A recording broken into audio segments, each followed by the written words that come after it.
Good evening, and thank you for joining the New York Jewish Week and UJA-Federation of New York for our monthly Folio literary series. I'm Thea Wieseltier, Director of Public Programs at 70 Faces Media, the parent company of the New York Jewish Week. Tonight, we're delighted to welcome author David Margolick as he presents a fascinating look into the influence of Sid Caesar and the reinvention of American comedy and culture. He and Andrew Silow-Carroll will dive into his new book, When Caesar Was King. It's amazing to learn how one comedian was able to use his weekly TV show into such an influence, tapping into his versatility and virtuosity to define a nation. Sid Caesar was the man to beat. To American Jews, his show's success became a post-Holocaust symbol of security and a source of pride. Our partner, UJA-Federation of New York, knows that in an age of rising anti-Semitism, it has never been more important to invest in Jewish identity and community, locally and globally. They offer opportunities for people to find the best path that matches their interests and needs. To learn more about UJA's work, please visit their website. The link is in the chat. And now, without further ado, we turn to David and Andy to start our program. Enjoy. Thank you so much, Thea. Pleasure here to be here, and welcome David for a conversation about Sid Caesar. Now, I want to start, David, because I have to admit, I'm no kid, but I am still, when I came to Sid Caesar, it was already well after the height of his fame. I think I might have seen 10 from Your Show of Shows, which is a retrospective. Wasn't released until the 70s, and I might not have seen it until much later. So can we just start out by saying, like, why is this man worthy, for people who may not even know the name, why is this man worthy of a biography, in your elevator pitch about who Sid Caesar is? Well, this is thank you, Andy, and thank you, Thea, and thank you, everybody who made this evening possible. I'm very grateful to you all. The issue that you bring up is a problem that Mel Brooks brought up when I interviewed him, and it actually became the epigraph in my book. Mel Brooks has the first and last words really in my book. At a certain point, when we were talking at his office in California, he said this. I'll just read it. I mean, I know I'm not supposed to do readings tonight, and this is Oh, go ahead. very short. He said, "I'm proud of you. You really understood the show." This is 6 years after I started to do my research. Now you're going to do this book, and people are going to say, gee, this is really good and really interesting. Just one question, David. Who's Sid Caesar? You're going to get that. Who was Sid Caesar? Hmm. And for people who lived in the 1950s, I mean, I don't know about you, Andy. I mean, I was born in 1952. I probably have a few years on you. But I didn't know who Sid Caesar was. I mean, Sid Caesar really had disappeared by the time I came into consciousness. And yet, to answer your question, I mean, American television comedy really started with him. I mean, there were derivative comedy shows in the early days of television that had warmed over vaudeville and radio shows and that kind of thing. But Sid Caesar was the first true television comic whose skills were sort of unveiled on television and were suited to television. There was a kind of intimacy to his comedy and personal angle to his comedy, and the kind of thing that wouldn't have worked in a big theater necessarily, but worked on a smaller screen. And it was a comedy that touched millions of people and influenced generations of comics, beginning with the people who wrote for him. Mel Brooks wrote for him, Larry Gelbart wrote for him, Neil Simon wrote for him, Woody Allen wrote for him. And if you trace the work that they did, Dick Van Dyke, I mean, Dick Van Dyke was, Carl Reiner starred with Sid Caesar and did the Dick Van Dyke Show. So the tendrils from all of the people that Caesar hired and worked with, and the people who wrote for him and acted with him, their tendrils reach into television history, to sitcoms, to Saturday Night Live, to Broadway, to movies, to Mel Brooks, to all of these different tributaries start with Sid Caesar. And so, the kind of root of all of this comedy happened to be a figure who'd fallen into a kind of obscurity that really is quite remarkable and was a challenge to me as a writer. I mean, I had two different challenges. One was to describe who he was and how momentous his influence was.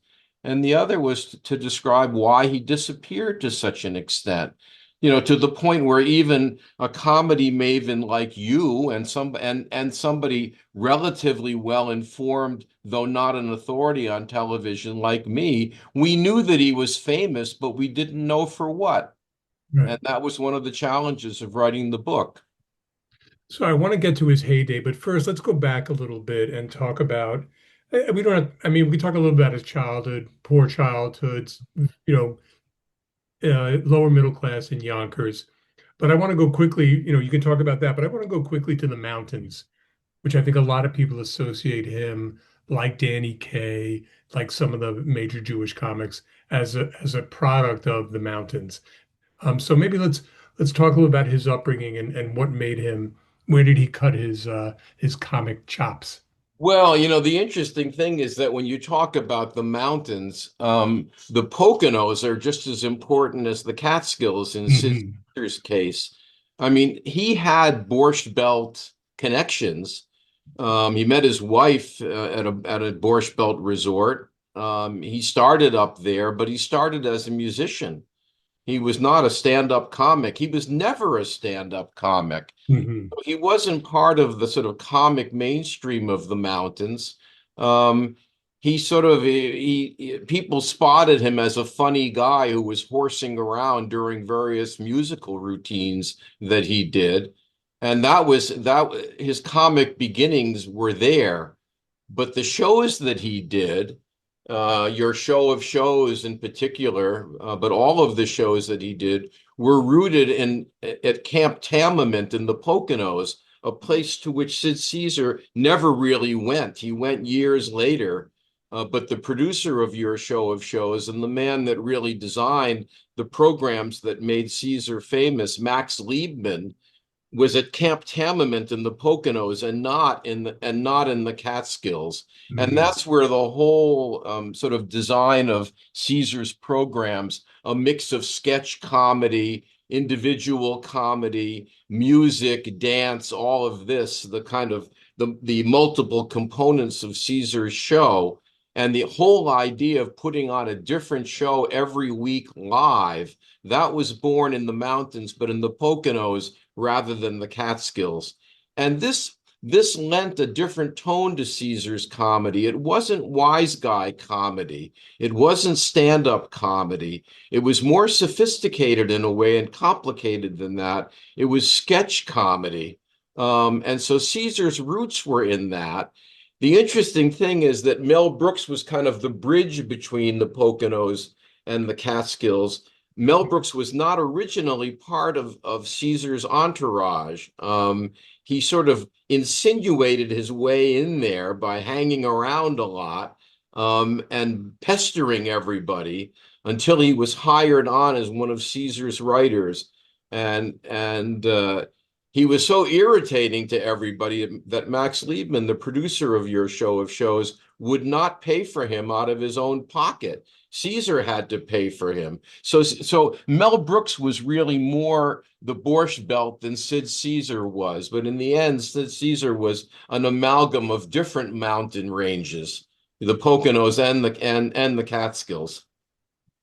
So Caesar kind of makes the leap to a little to maybe one of his most successful Hollywood forays, and it comes pretty early. He stars in a service comedy called, or he appears in a service comedy called Tars and Spars, and that sort of brings him, at least, I mean, Max Liebman knew him, but it kind of brings him to the attention of TV executives who eventually will give him his own show. Is that chronology Yeah, about right? yeah, that's right. And it was partly Tarzan Spars, and it was also his nightclub acts.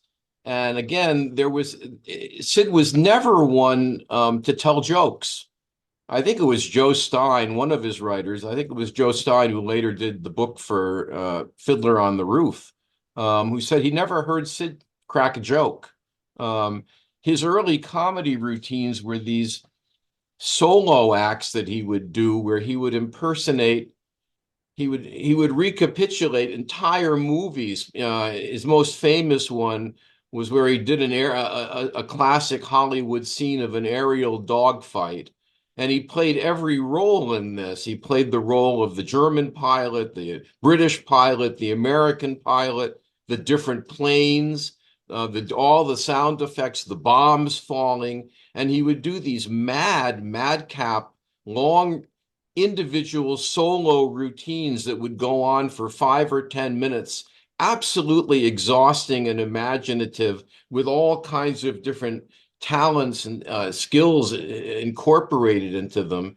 And they just knocked people out. I mean, his routine, it was called Bombs Over Bommenschnitzel, Mhm. which was in Tarzan Spars and later in other movies, just blew people away. And all of these different people who ended up writing for him, Mel Tolkien, who later did All in the Family, Neil Simon, Larry Gelbart, Carl Reiner, they all describe watching Caesar in that movie and being astonished.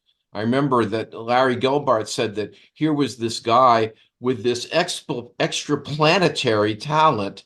I mean, doing these incredible soliloquies, and they all, they all could see that he was going to be a big star. That was one source of his comedy talent, was his ability to imitate voices and sound effects and all of that. That was one part of his talent.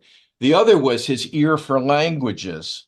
Mhm. And there's a whole story that you know about that already, Andy, where you mentioned he grew up in Yonkers, where his family had a restaurant, a working class restaurant, and the workers sat by ethnicity. Just they hung out with their fellows at Caesar's family's restaurant, um, table by table. There'd be a German table, there'd be a French table, there'd be a table of Russian workers, Slavic workers, and Sid would be bussing the tables, and he would hear the different languages, and he had this incredible ear for languages. He said that he could listen to one for 15 minutes and pick up the musicality and the sound of it and start to imitate it. And he could do it, and not just for the Romance languages. I mean, he was great in Arabic and Russian too. He could do them all. Mhm. That became And we, and, and and we should clarify, not really speak Japanese. them, but make a convincing Yeah, he didn't, soundscape. he didn't speak a word in any of them really. He Mhm. would pick up words that he would insert like chocolate chips into the cookie batter, Mhm. just to make them credible. And he could, but this became an indispensable part of his routine. I mean, the interesting thing to me, and this book was originally written for a Jewish book series, and Shawkin was originally a Jewish house, Shawkin, which is now part of Random House. The two languages that he didn't work into his routines very much until later were Yiddish and Hebrew, the two languages to which he was exposed as a kid. And for different reasons, I think they were never really part of his routine. They were the ones that he left out, but the ones that he didn't know, he used. So I think to talk about kind of the impact that your show of shows makes, I think it's also important to talk about television when he kind of arrives. It's really at a cusp of a hobby really for very few people, and it's not quite. It's going to take over our culture in the time period. But like he comes just at the shoulder of when television really takes off. And actually, and I would say, and would you say he kind of contributes to its explosion? Right. I mean, television was sort of lost when he came on it and didn't really, they had this, it's like the electronic corollary of the American frontier, Hmm. right? I mean, it was empty and had to be filled up. There were all these hours to fill up, and television executives really didn't have a clue how to do it. Which is why when you talk to anybody who watched early television, they all talk about wrestling, watching wrestling. Wrestling was a reliable way to fill up a lot of that time. Hmm. Obviously, television, I mean, comedy was going to become a staple, but what kind of comedy? And that was, as I say, why initially they relied upon tried and true forms of comedy like vaudeville, you know, or radio shows moved over into television comedy, but the sitcom didn't come along right away. I mean, the sitcom took several years to develop, really. And so everybody was struggling to find a format. And that was why, even with Caesar's early shows, the first one was called the Admiral Broadway Review, which started in 1949. And then your show of shows came along the next year. These were not principally comedy shows. I mean, comedy was an important part of them. And Sid Caesar was the staple of that comedy, Sid Caesar and Imogene Coca. But these shows had dance numbers and opera singers and all, they were variety shows, really. Variety shows with comedy. So television comedy was really just gestating when Caesar first got on there. It Right. was wide open, and like Hollywood, it was an opportunity for Jews got into it because the Gentiles who were running, the world didn't really know what to do with television, and there was it was like Hollywood. I mean, it was a void into which the Jews could go because people were desperate for talent. So let's talk about a little bit about that because the first thing we should clarify is there are many different writers' rooms. Now they've all come kind of squashed together in kind of folklore. And everyone has like Woody Allen sitting next to Mel Brooks, sitting next to Right, Bill Tolkien. right. There were three distinct eras, I think, and at least three distinct writing rooms. But in general, what's predominantly Jewish talent sitting around these smoke-filled rooms, piled high with deli meat, from what I can tell, and cigarette butts. Right. Um, what's Jewish about what he's bringing to television? Because to an extent that you make clear in the book, the content was not as Jewish as people remember. It wasn't a lot of Yiddish. It wasn't, there were few Jewish references. But what did you think was the essence of the Jewish sensibility that he, Liebman, Tolkien, and all the other guys in the room and women, Lucille Callan, Selma Diamond, what are they bringing to television? Well, yeah, I mean, the first point to make is that they were very conscious of not putting in anything explicitly Jewish. Um, to the point where the word Jew, I don't think the word Jew was ever mentioned on a Caesar show. We're talking about throughout the 1950s. Um, there were, and Max Liebman bragged that there was no Yiddish ever used on your show of shows. Um, this was not this was not a coincidence. There was a kind of fear. They didn't want to be outed as Jews. They didn't want to be too conspicuously Jewish. They didn't want to call attention. They wanted the world to sort of overlook or not notice the concentration of Jews in this operation. On Caesar's show, first show, well, really on your show of shows, the famous show, three of the four stars, Sid, Carl Reiner, and Howard Morris were Jewish. Only Imogene Coca was not. And all three of the major writers, Mel Brooks, Mel Tolkien, and Lucille Callan, as you mentioned, were Jews. And they really didn't, they wanted to lie low. They didn't want to call attention to that. The interesting thing is that all of the Jewish viewers of the show, and the viewers were I don't think anybody ever calculated what percentage of their viewers were Jewish, but because television was concentrated in those early years in major cities, it hadn't spread to the hinterlands yet. The viewers were more Jewish than would have been suggested by the population of America. It was the Mhm. viewers were disproportionately Jewish, and there was something, I think, that they picked up that Jewish tincture very clearly in a way that Gentile viewers would not have. They would have Mhm. picked up the kind of irreverence, the kind of skepticism of the mainstream, skepticism of any kind of authority, the certain detachment um, from the mainstream, and standing back and watching how life really worked, a kind of curiosity in human nature, a measure of skepticism and irreverence, of rooting for underdogs rather than overdogs, of making fun of pomposity and power. All of these were Jewish tropes in a way. They were hardwired into the Jewish experience. And every once in a while, there would be something a little bit more explicit than this, what Irving Howe called waves to the folks back home. Instances where Jewish viewers would know that these guys were speaking to them and connecting to them. Right. They were very careful to limit those and to conceal them to the extent that they could. I mean, Carl Reiner said that every time there was a laugh that was directed really explicitly to the Jews, they try to put in something else uh, for the Gentiles to laugh at the same instant. You know, it was layered humor. There's But another Jew. as Sid said himself to me, the Jews knew what we were doing. Right.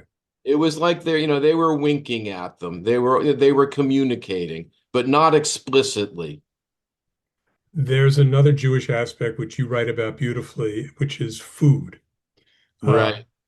Sid Caesar himself was a man of tremendous appetite, a big guy, what they would call a starker or a bullwein, Starker, right. a big guy, famous for just, downing 3 or 4 sandwiches at a sitting.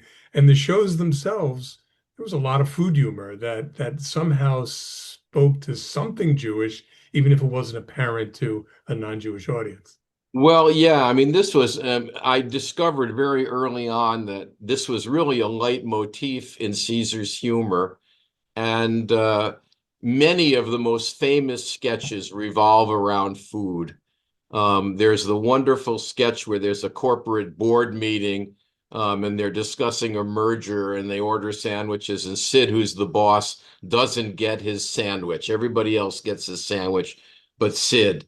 And there's and they're all brandishing their sandwiches as they're making their arguments as part of the discussion, and he's the only one that's not eating it. This is a famous one because Howard Morris, I don't have this here in order to simulate the scene. This is my snack, but Howard Morris is waving a pickle underneath Sid's nose for much of this, for an important part of the sketch.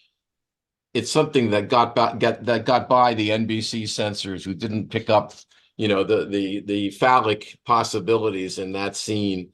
But that's one of one of the classic sketches around food. Another one is where Sid and Imogene go to a health food restaurant, and Sid is, incredibly unhappy because all he wants is a steak and there's nothing there for him to eat.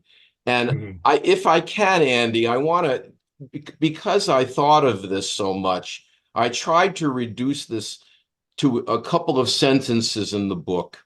And if you'll I just want to read them because I think I worked on this very hard, and I think it crystallizes this one important point about Jews and food. Okay, it won't take long. No.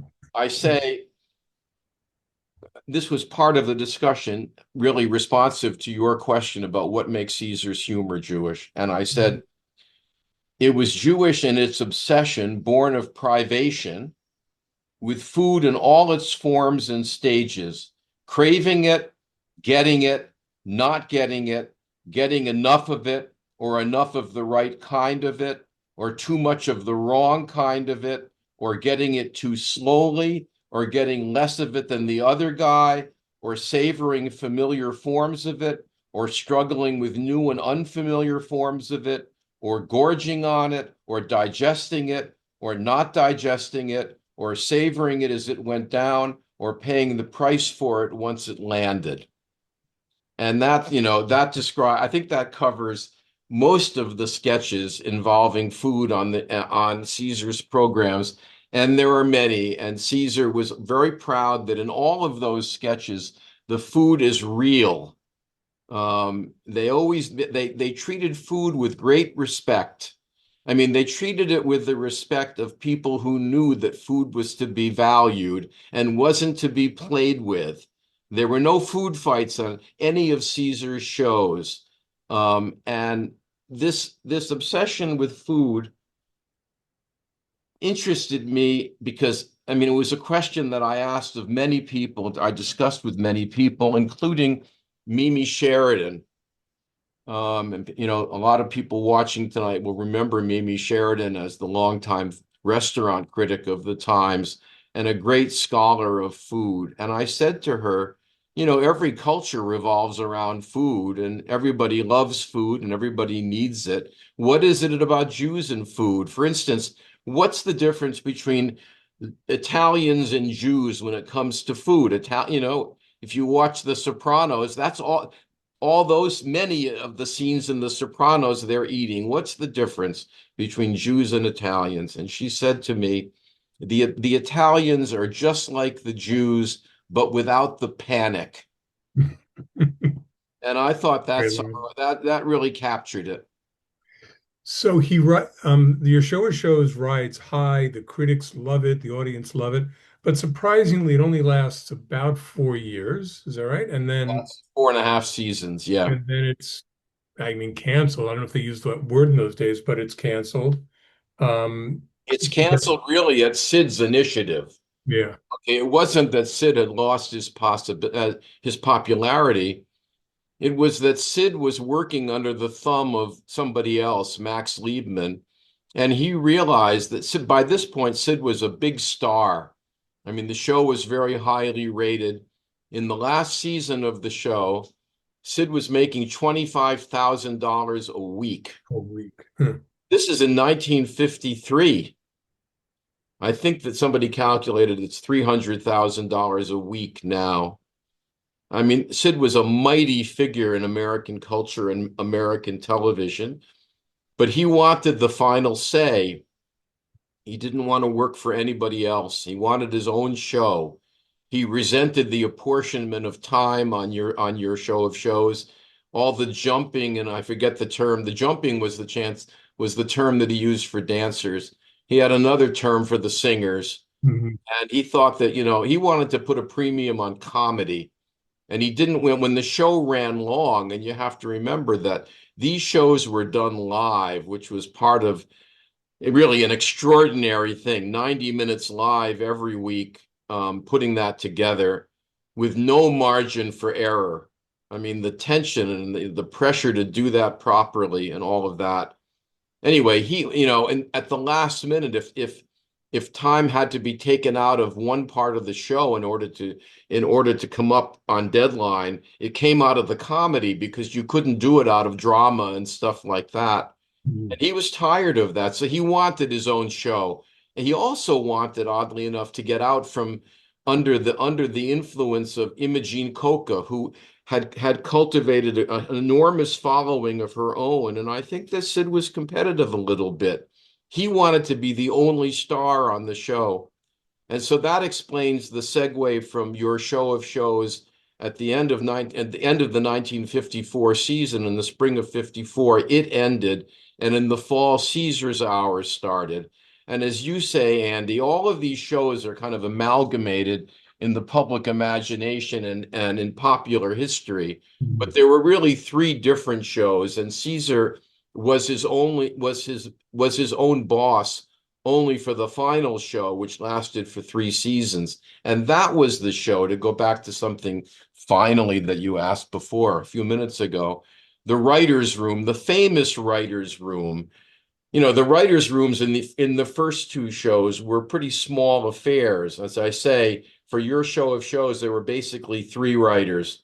That was not the writers' room that Neil Simon later wrote about. That was not the writers' room in My Favorite Year. The writers' room of lore was on Caesar's Hour when there were seven writers in there. And that was when Mel Brooks, Neil Simon, Larry Gelbart, Mel Tolkien, Selma Diamond, all of them were working together. Seven Jews too. That's That yeah, right. that and at one point in 1956, all set usually all invariably most of them were Jewish, and for one long stretch in the 1956-57 season, all seven of them were Jewish. Mhm. As I say in the book, that was a fact that was not noted either by Philo-Semites or anti-Semites or the Jews themselves. They Mhm. didn't want to call attention to it. I think that, the anti-Semites didn't really notice it, or if they did notice it, they didn't talk about it. And so it's an important milestone for me in telling the story. Seven writers working for a Jewish show all at once. I mean, with all of their ideas bouncing off around one another. Um, but it was not, it was little noted at the time. I mean, maybe Mhm. there were some Jewish chauvinists watching the show at home, but it was never commented upon publicly. The other point to make about the writer's room, and it was something that I was intent on doing in the book, is that I think it was greatly sentimentalized. And in Laughter on the 23rd Floor, and My Favorite Year, these guys were depicted as basically all on the same team. And yeah, there were certain rivalries but it was all kind of gentle. And all of these Jewish guys were working in concert. And that was not the case. It was a room of incredible tension. These guys were working. Many of the people in Caesar's world, and it's a part of Jewish culture and history that's forgotten. They were working in the shadow of the rag trade, of the garment district. They were only a few blocks away. And members of their family were relegated to the garment district, sentenced to lives in the garment district. Working in entertainment was a rescue. The world of entertainment was a refuge from the garment district. A prospect that they all faced if they didn't make it in showbiz. And so there was a great tension between them all. They were fighting for their lives and fighting to survive and fighting to escape pushing a cart around Seventh Avenue. Mhm. And they were at one another's throats. There were great there was great dislike and animosity among them. And the the sentimental depictions later on are very inaccurate. And it was a record that I wanted to set straight. This was not a picnic working for Sid Caesar. They were all out to please him and to save their own jobs. And in some ways, they were only as good as the last jokes that they wrote. And Mhm. and it was a fact, actually. I was not the first person to try to write about this world. Many years earlier, Frank Rich, who later became the drama critic of the Times and has gone on to great fame, even greater fame in a way as one of the producers of Succession and various other shows on cable now. Frank Rich wanted to write a book about Caesar and Caesar's writers' room. And his model for it is a book that many people watching tonight will remember and will have read, which was The Boys of Summer by Roger Kahn, the book about the Brooklyn Dodgers, a book about the same era in the 1950s, and really a book about, a sentimental book about growing up Jewish in Brooklyn in the 1950s and rooting for all of these ball players who were underdogs and, losing to the Yankees every year in the World Series and all of that, writing about their boyhood heroes. And Frank thought that he could do the same kind of book about Caesar's writers. a book about all of these people working together in harmony, and sort of a sentimental book. And he started to interview them all, and he uncovered the animosity that I referred to before, and all of them were bad-mouthing one another, and it was really quite an unpleasant story. And he thought, this is not the kind of book that I want to write, and he chucked it. He just abandoned the project. And when I asked him about it, he said, instead of finding the boys of summer, I found the angry Jews of winter. And that was the end of his project. So I, So, so I think that I capture that world and all of its vividness in the book. And I think I've said, I'm not out to write anything unpleasant. I'm just out to describe what it was really like. And television at that point, and television comedy in a show like that, had its elements of a jungle, you know? so I don't want to. There was so much rich detail about this golden era. You describe individual sketches. Some people on the questions are remembering their favorite sketches. The Prussian general who turns out to Yeah, be yeah, yeah, Bormann. right. Yeah, But there's a pivot point in the book of this kind of great success, and I think it's encapsulated in his rivalry with the Lawrence Welk show. yeah, But he moves back to Saturday night. Lawrence Welk is this Midwestern cornball kind of he calls it champagne music, but it's very bland, but it seems to be wildly popular. And which people don't may not remember is he crushes Sid Caesar in the ratings.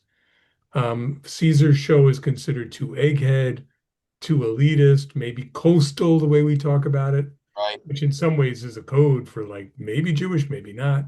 right. But it's about the changing landscape of American television, and he's caught up in it, and kind of he's kind of thrown out of television in a sense. So can you talk a little about how taste changed and how it kind of put him in the wilderness? Well, yeah, it's a dramatic story. And yeah, the juxtaposition of Sid and Lawrence Welk captures it perfectly. Television was spreading by a kind of capillary action.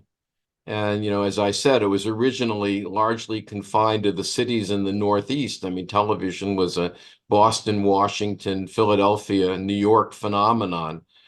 But everybody wanted television, and was dying to be connected to it. And gradually it was just making its way into the rest of the country. And when that happened, and when television got into the hinterlands, the viewing audience changed very dramatically. And all of a sudden, Sid Caesar wasn't playing so well in Peoria and places like that. And in fact, there was a kind of resentment towards him. I mean, I found with the ease with which you can delve into the regional press now, which is all digitized and everything, it was easy to go into newspapers like in Nashville, Tennessee, and find people, writing about why is Sid Caesar bumping what we want to watch, American Hayride or wrestling or whatever. Hmm. Who is Sid Caesar? Half an hour of him is enough. Why are we subjected to an hour of him? And people thought, in a way, Caesar was not lovable. Caesar was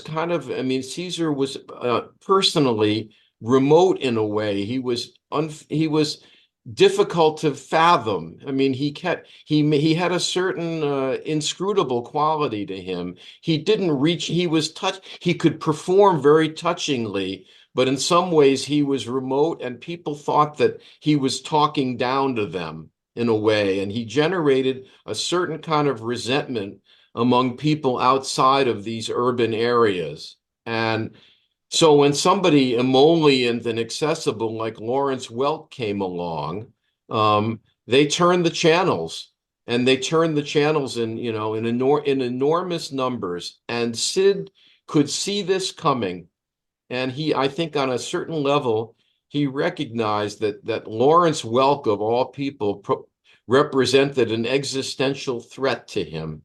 And for that reason, he resorted to something that he never really employed at any other point during his reign, which was a kind of personalized satire. He never Sid, Sid's satire was really very gentle in a way. I mean, it could be brutal, but it was impersonally brutal. It was never directed to anybody in particular. I mean, he could spoof movies, he could play Marlon Brando playing Stanley Kowalski, he could make fun of Hollywood, but it was never focused on any individual, and it was never bloodying. But with Lawrence Welk, he was different, and there's a 4 week stretch in which he did three different takeoffs on Lawrence Welk. Okay, and nobody has seen these. They're never in any of the anthologies. I had to go around to piece together Caesar's career because they're not all in one place. They're not all on YouTube. I mean, his shows, you have to go from the Paley Center in New York to the Library of Congress to UCLA to watch most of the shows that were preserved, and most of them were, fortunately, and almost coincidentally. But in all of the anthologies and on YouTube and in 10 from your show of shows, which you saw, um, the Lawrence Welk sketches never appear. I think I'm the only person to watch them in 60 years. And they're wonderful and devastating and personal and ultimately futile because Lawrence Welk destroyed him. And so in the end, it reminds me of that story of the great chess master who was losing to some mediocrity, and he stood up in the middle of the chess match and said, "How can I be losing to this idiot?"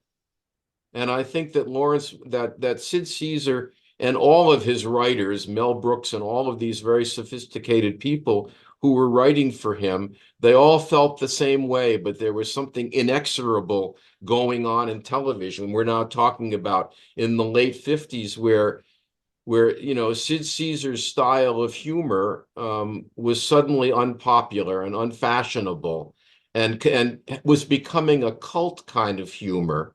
And the vast number of newer television viewers weren't responding to it. That was one element, and of course the other element, and maybe this is something that you were going to get to, Andy, is that the pressure of putting out these weekly shows for 8 years was eating away at Caesar. I mean, it was eating him alive. This is as Mel Brooks describes it, that Caesar was just the tension was unbearable. And Sid, who had started drinking early in his career, his drinking became more and more serious. He was taking pills in order to get to sleep at night, and as he said, to turn the clock off. And it was keeping him going, but it was taking a great toll on him. And if you watch Caesar from 1950 to 1958, you can actually see on television the toll that it was taking on him. You can hear it too, because you can hear that his diction is faltering, that he's stumbling over his lines, he's losing his confidence. He's not the Starker that he was at the beginning, and he's having more and more difficulty pulling it off. Sometimes he can brilliantly. He varies actually from one week to another.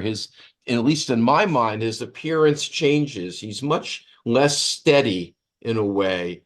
He's still capable of incredible feats of brilliance. And some of the stuff in his later shows, with all of these different people writing for him, are more ambitious and variegated and energetic than anything he did before. But the trend is visible. He's gradually falling apart, and at a time when television tastes are changing, and these two forces kind of converge to bring him down. So I feel we have to rush a little. There's so much rich detail in your book, and I really urge people to read it. As I look at some of the questions, there people are asking questions about the McCarthy era, and they're asking questions about his career afterwards. Let's just talk quickly about that. His kind of after the 8 year, his great triumphs runs its course. He spends a long time in the wilderness, while so many of his disciples are going on to amazing success. Mel Brooks, we know, director, writer, multi-talented. Larry Gelbart creates MASH. Mel Tolkien creates America, All in the Family. Carl Reiner, of course, Dick Van Dyke Show, which is loosely based on a Sid Caesar-like character. But Caesar, he does some Broadway, he does the nightclubs, he does cruise ships, he does a couple of forgettable movies. But who is he in kind of the wilderness? I think this is where, for a long time, a lot of the character flaws that you were talking about really come out, and it doesn't do him any favors when he's trying to find work. No, no, that's right. And he really he hangs on for a little while, and he does specials in the late 1950s. He's lost his weekly show, but he holds on. I mean, that this is when Woody Allen comes into the story, because Woody Allen writes for some of his specials, and there's one show where Woody Allen and Mel Brooks actually team up. I mean, believe it or not, the two of them are writing for Sid Caesar at the same time. And this, ironically, is the first show where Caesar used a laugh track. Hmm. Caesar had many red lines that he would never cross, and one of them was, he thought that it was really, a scandal to use a laugh track. But in that show, there was one that was used, as if Woody Allen and Mel Brooks couldn't be counted on to furnish enough laughs. But he gradually becomes really incapacitated. And in the 1950s, in the 60s, he appears in nightclubs and stuff like that, and in a few movies, and on television, he makes guest appearances. One interesting thing is that, and it's something that I encountered in reporting the story, people had enormous respect and gratitude for Sid Caesar, for the influence that he had, and for the way in which he launched various careers, and for how innovative he was, and really for his inspiration, even for people who only watched him, like Billy Crystal and Conan O'Brien, Johnny Carson, Carol Burnett. All of these people watched him and were influenced by him. And they tried to, Dick Cavett, they tried to prop him up. I mean, even when Caesar was largely out of commission, he would appear on television in their shows. It was really a kind of homage to him. Like Jackie Gleason was not known for being a very nice guy, and Sid felt very personally competitive with him. But when Jackie Gleason had his famous Miami Beach show, he would have Caesar on for long stretches. Johnny Carson had him on when Caesar could barely give an interview. Dick Cavett too. So I mean, his appearances were really tributes to the man who had been. He has a role in It's a Mad, Mad, Mad, Mad World that some people will remember. It's kind of a shocking movie to see. I mean, I remember thinking it was funny when I was a kid, but when I went back to see it, it's excruciatingly unfunny. A terrible movie. And there's Sid's, with all these famous comics. And in fact, Bruce Goldstein at the Film Forum, I did a program with him last night, and he said that that he actually admires the film, because not because it was a great film, but because it was a last hurrah for all of these people who were getting together. It's historic in a way. And Sid plays this crazed character in there, this crazed dentist, and he was really playing himself. I mean, he was crazy at this point. It wasn't a stretch for him to play this guy. And later on, he appears in Grease.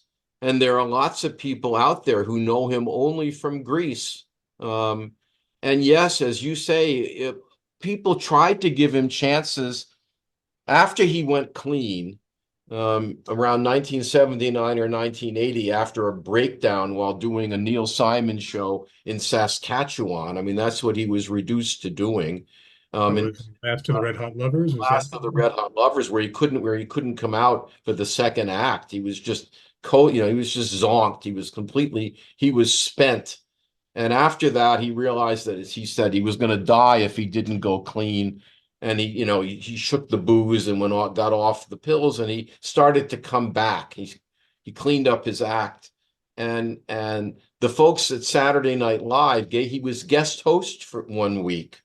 And it's an interesting show to watch, because it was during the the Lorne Michaels interregnum. It was when Dick Ebersol. Ebersol was doing the show. And all of these people like Brad Hall and the people who were writing for the show, again, invited Sid Caesar. It all started with Sid Caesar, and they thought Saturday Night Live should give him a guest shot, a guest host shot. And it was a disaster for Sid, in part because Saturday Night Live had a completely different way of putting together a show than your show of shows. I mean, Caesar's shows were always meticulously scripted.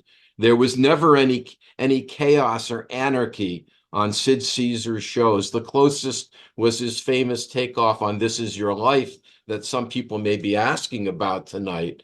But generally, there were, the kind of thing that was on My Favorite Year never happened on any of Caesar's shows. And it was one of the reasons why all of the people involved with Caesar's shows hated that movie. The other was that Mel Brooks produced it, and they all had issues with Mel Brooks, right? So that movie didn't have a lot of fans among the people who'd worked for Caesar. But anyway, Caesar guest hosts Saturday Night Live. And because it's thrown together in a way that he never threw together his own shows, he didn't do well on it, and he badmouthed it afterward. And needless to say, he was never invited back. Similarly, he was given a chance for a role in Cheers, which might have resurrected his career. And it was always going to be, he was given a chance to play the role of Coach on Cheers. And he went on there with some kind of attitude, trying to, tell the Charles brothers how they, what was wrong with their idea for the show and how they should let him revamp it. And needless to say, he didn't get the part. So Sid could be his own worst enemy. And he never really did come back. But at least he became healthy again. And he became sort of a senior statesman of comedy. And there came a point when he received the tributes that he deserved, including from many of the people who worked for him, who talked to people like me and were eager, like Mel Brooks or Woody Allen, to sing his praises and not just go through the motions with an interviewer like me and not get off the phone as soon as they could, or to end an appointment or whatever with me, like Mel Brooks could have done. They welcomed the chance to talk about what a genius Sid Caesar was and how he should be restored to the pedestal that he deserved to be on. And I think that in some ways my book does that. You got to meet him. Tell me when that was, and tell us a little about who was the Sid Caesar that you got to interview. It was just to give you an idea of how long I've been working on this book. It was in 2008. He was already very frail. Sid lost a lot of weight after he was on TV. And again, it was part of the reason that he couldn't come back. He didn't look like Sid Caesar, and his strength and his starkerdom was always part of his appeal. And to see him, as a shell of his former self kept him from, in a way, from rebounding. He didn't look funny anymore. Anyway, when I saw him, he still had another 6 years to live, but he was very weak. He was pretty much confined to home. He was wearing, he had a hospital bed. I mean, he was in his night clothes. The interesting thing about it, though, was that as fragile as he was sharper and clearer thinking than he'd been for a long, than he'd been in all of those years when he'd been out of commission. So he was still a good interview, and he was. I wish I'd interviewed him more. And I had 2 very good sessions with him, but I think I would have had more questions that he'd never been asked. And he was a better interview, and he said a lot of interesting things to me. I mean, one thing that sticks with me, and it was why we had one of my book parties at Barney Greengrass. He told me things that I had never heard him say before in any other interviews. And one of them was that he was describing his own sort of macherdom, if I could call it that. I mean, for a time, Sid was the sort of the ideal, the image of the successful Jew, and sort of a role model, a hero to his Jewish fans. When Sid was in his heyday in the mid 1950s, he walked with a certain swagger and dressed, and he had multiple suits and wore a $5,000 ring on his finger and had fancy cars and bought a house in Great Neck and had a car phone. And, everybody was living vicariously through him. And in the course of this interview, I explained this to him, that he had this kind of image. I mean, he was living the life that all of these up and coming Jews who were watching him admired and aspired to. And he said, yeah. And he laughed at that. And he said, I realized that I could have anything I wanted, and even if sturgeon at Barney Greengrass was $5 a pound, it didn't matter to me. I could have as much of it as I wanted, even though it was $5 a pound. And I thought, that sort of encapsulated his idea of success. And it comes back to the whole idea of food. He didn't have to get any quarter pound or half pound of sturgeon. He could have as much as he damn well pleased. And that was why I thought that when it came time to celebrating my book, I should do it at Barney Greengrass, where the sturgeon is now $72 a pound 72. and still delicious. So this might have to be our last question. It comes from an audience member, but I think it's kind of it's appropriate for a last question. They quote, I think you quote in your book Larry Gelbart comparing Caesar's writers to later comedy writers, saying, "You want to know what I think is missing from comedy today? Jews." So I just want what's your reaction to that? And this, I guess, talk about maybe the state of entertainment today and what it owes to Sid Caesar. Well, I think that I mean, obviously, if you look at any comedy show today, if you look at the credits afterwards, there's still plenty of Jewish comedy writers. And I would imagine that they're on every leading show. But in a way, the difference is that in Caesar's time, they basically were the only ones. There was often a token Gentile among them. But in fact, like there was a guy named Tony Webster who worked on Caesar's show, but as Howard Morris said of him, he was like us. I mean, he had the same guilt. He was Irish. I mean, what was the difference? He was an honorary Jew. But I think in Caesar's day, you know, there's another phrase in the book where Larry Gelbart says, we were 7 Jews working together, working our brains out, right? And I think there was a Jewish essence, an unabashed Jewish essence to his comedy that doesn't exist anymore. Okay, the comedy is more variegated than it used to be, and I think that's probably what's lost. There was a more explicit Jewish sensibility to comedy back then, and I think that for people who lived through it and lived in that room and experienced it, anything else that came after it seemed a little watered down, and that probably is what Larry Gelbart was talking about. Well, Dave, the book is called, I have it right here. It's called When Caesar Was King, How Sid Caesar Reinvented American Comedy. I want to thank David Margolick for taking the time to talk about the book. There's so much more. So I really do. If you're interested in Sid Caesar, I urge you to read the book, find him on YouTube, and you'll just be scratching the surface. I want to thank our partners at UJA-Federation and my colleagues, Thea Wieseltier and Beryl Bessemer, who helped put the show together. And again, David, thank you so much. And good luck. I hope your audience gets the audience it deserves. Andy, let me thank you for handling this so wonderfully and for your great questions. And it's been a great pleasure speaking with you. Great. Thanks so much. Good night, all. Thank you.